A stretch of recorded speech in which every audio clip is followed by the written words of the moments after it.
Somebody should rummage through the discarded laundry of the 2014 Red Sox and find a t-shirt that's only to be worn on the days David Price pitches. He's the ace, 3 years after signing a record $217 million contract and 2 years after watching it nearly all burn. Price has claimed his place atop the Red Sox rotation in a comeback that might not reach Tiger Woods' levels, but certainly deserves its own extended golf clap. A one-time candidate for highest-paid malcontent in sports, Price has emerged from his darkest days in Boston to stabilize the defending World Series champions. On Sunday, he gave the team exactly what it needed following Saturday's listless loss to the Orioles, tossing 7 shutout innings and making one measly run stand in a 4-0 victory. It was easily his best start of a season that had seen him pitch better than the 0-2 record and 6.00 ERA he carried into the game. Months after exorcising his postseason demons and declaring that he held all the cards, Price found himself dealing again, and not a moment too soon. If you take a look at his starts, his stuff has been there: 3 pitches in Oakland, then that inning in Arizona, but stuff-wise he's way ahead of where he was last year at this point, said manager Alex Cora.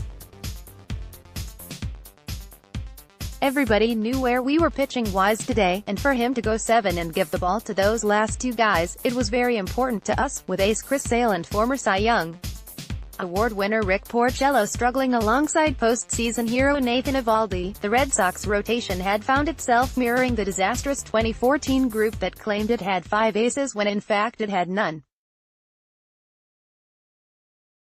These Red Sox were adrift and in need of an anchor. Enter Price. Every time he takes the ball, he expects to go deep into a game and shut the other team down, said teammate Dustin Pedroia, who was in the opposing dugout during Price's coming-out party during the 2008 American League Championship Series. That's his mentality. Today was a perfect example. I've seen it a lot of times. We've had it happen to us a lot. He was great today. Price limited the Orioles to 3 hits and no walks, striking out 7. His fastball reached 94 miles per hour and he induced 18 swings and misses with 6 different pitches. Price has endured some serious slings and arrows since arriving in Boston, often of his own making.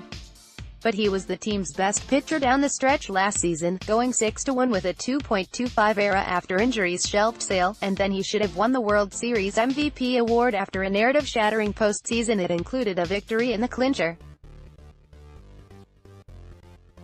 He entered this season as the presumed No. 2 starter behind Sale, but 3 uncharacteristic starts from Price's fellow left-hander has left the top spot in the rotation up for grabs, and Price has snatched it. You look at the real numbers pitching-wise, I don't know, his whip is below 1.00, so that's a good sign, Cora said. The ERA right now, obviously, that will go up and down. It's not too many innings, but the numbers don't really matter. There's not too much traffic with him. After the game, Price was asked about Tiger winning the Masters. From one redemption story to another, he offered his congratulations. "We messed up by not wearing red today," Price said. "I'm happy he pulled that off. That's awesome." For him to endure everything he's been through and get on top and win another Masters, we're all pumped for him, Price can relate. The Boston experience hasn't always been smooth, but at this moment, Price is exactly where he belongs. Somebody order the t-shirts. Click here to download the new My Teams app by NBC Sports. Receive comprehensive coverage of your teams and stream the Celtics easily on your device.